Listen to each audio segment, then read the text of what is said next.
Hi, and thanks for joining me. This is Sean. I'm with the Centered Path. This is the channel of the Basic Buddhist.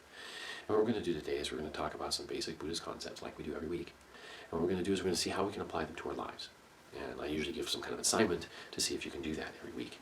And what I'd like to do is have us go through some of the either more complex things later, and we can start dealing with answering questions and getting through some things that are really applicable to today's life, applicable to a busy person's life like yours or mine.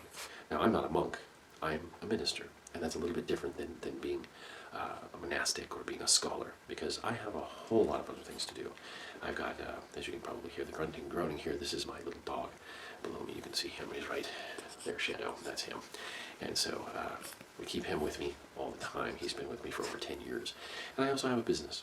I work as an acupuncturist and chiropractor in Colorado, and I also run a small, like a micro church here called the Centered Path. And we meet a couple times a week, and we discuss different parts of either Mahayana or Vajrayana or Theravada or Zen kinds of Buddhism, and we go through those and help people understand better. That way they can choose a little bit more wisely for themselves as opposed to just follow one thing dogmatically, which I see a lot of people do, and it does cause some trouble if you don't know what else is out there. So this is part of why I do this, is so that you can know what else is out there. So, without further ado, go ahead and please subscribe, right, actually right down here, I think it is.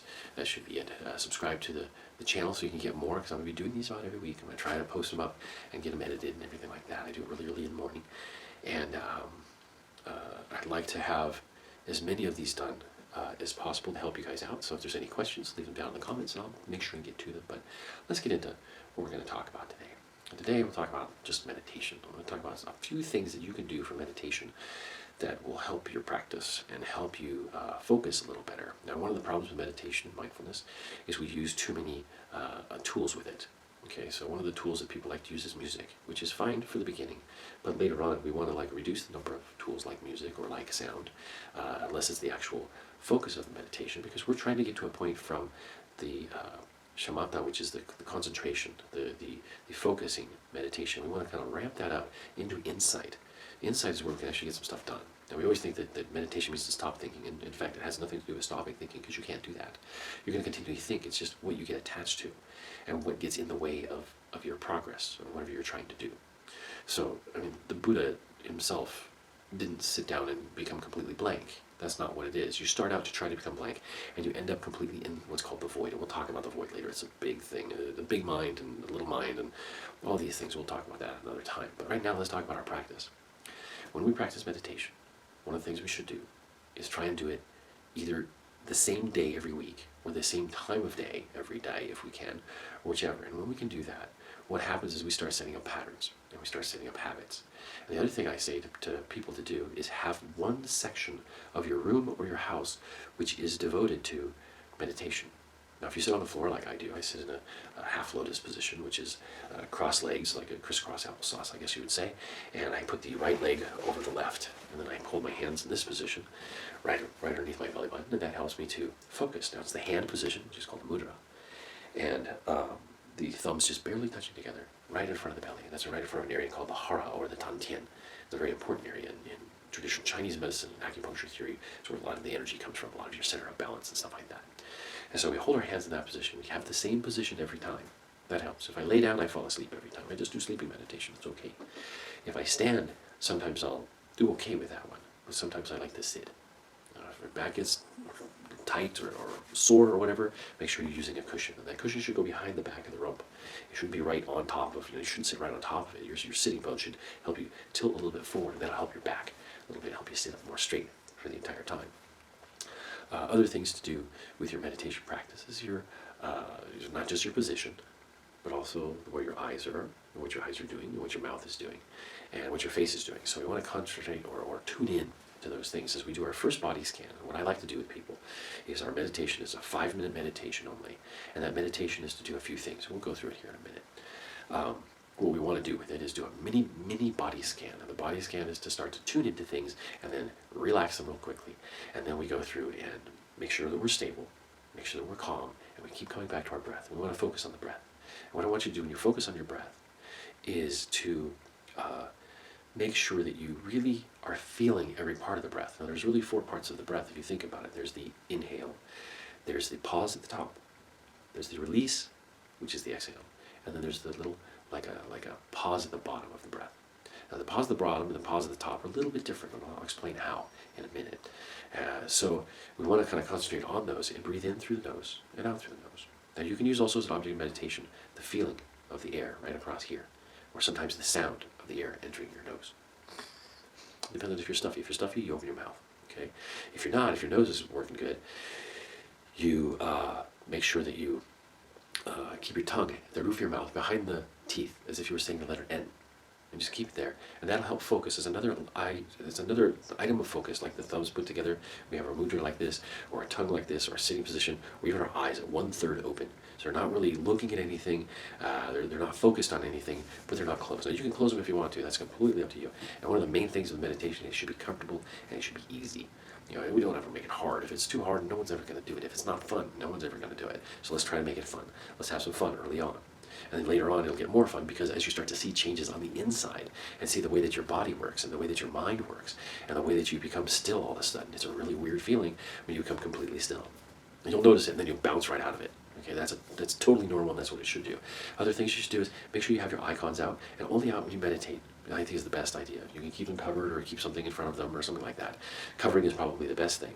But you want to set up your little mini altar, and your altar can have whatever you like on it. Really, I mean, we can go through it, like how to build a simple altar at another time. But right now, let's just go through this one. So what I want you to do for your meditation, the very first one you do is a 5-minute, just settling into the stillness. Okay, when we're breathing, I want you to imagine the breath as it comes in down from below. Okay, so we breathe in this way. The air comes in, it goes down the back. It comes down and settles in the belly, at the bottom of your belly. It's called the hara, remember that area down there?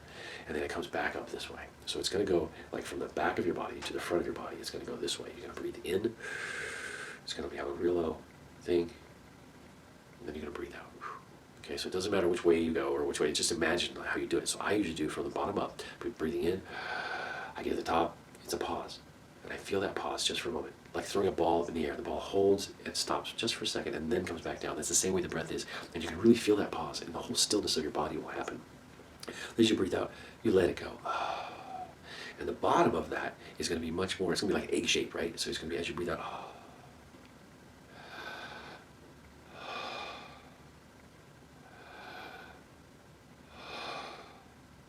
right? So it's going to go in that kind of motion where it's almost like an egg shape. So imagine that in front of you. Now you can do it this way, or you can do it this way. I like to do it this way because I can kind of imagine that way. I want to talk about which way the thoughts come, because you're going to notice as you get to breathing, you become a little bit more still. You kind of forget about breathing.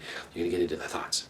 And the thoughts are going to come in. And my thoughts always come in, I don't know why, but they come this way. They come from my right hand across the left, just like they like scroll by. That's just how I imagine them. Some people, they fold up this way. Some people, they rush in. Some people, they pop. You know, it's totally up to you, and there's no wrong answer with that. And it doesn't mean anything. Okay, it's just kind of the way you are.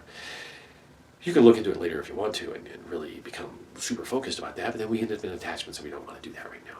Okay, so right now we just want to do our little breathing. So if you can, a little bit later, I want you to set a timer for 5 minutes and only for 5 minutes. And as soon as that timer starts, I want you to sit in your position, wiggle into your position, become relaxed. Okay, this is not traditional zazen, it's not traditional meditation.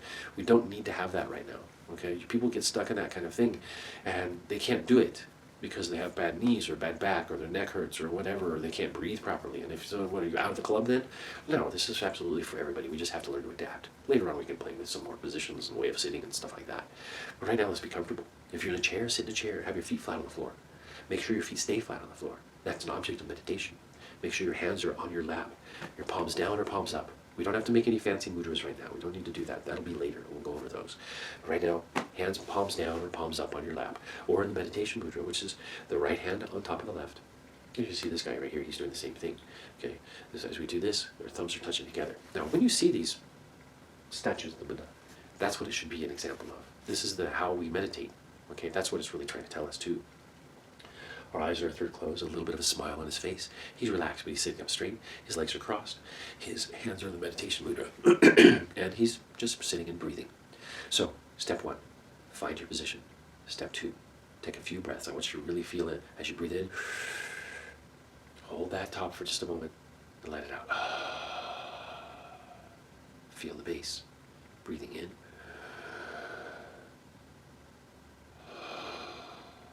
As we do the breathing, as we're able to relax, that becomes easier. The breathing actually will have us relax even more, especially when we can start to train the body to bring the breath down low, not from the chest, from the belly. Okay, so we'll practice on that another time. We do just breathing stuff. But right now, let's just get into those, okay? So do some practice. Tell me what problems you have in your practice. You can put the comments below, or what obstacles you've had with your practice, and we'll address them. We'll address them either by video, or I'll just answer them right in here. Hey guys, this is Reverend Sean over at the Center Path, and don't forget to subscribe at the bottom down here and leave us a thumbs up or a thumbs down, give us a comment, and see us also on the web at the centerpath.org or on Facebook at the Center Path. So don't forget, do your meditations, and if you have any questions, give us a comment down below, and make sure and watch the rest of the videos. Hope you're doing well. Thank you for watching.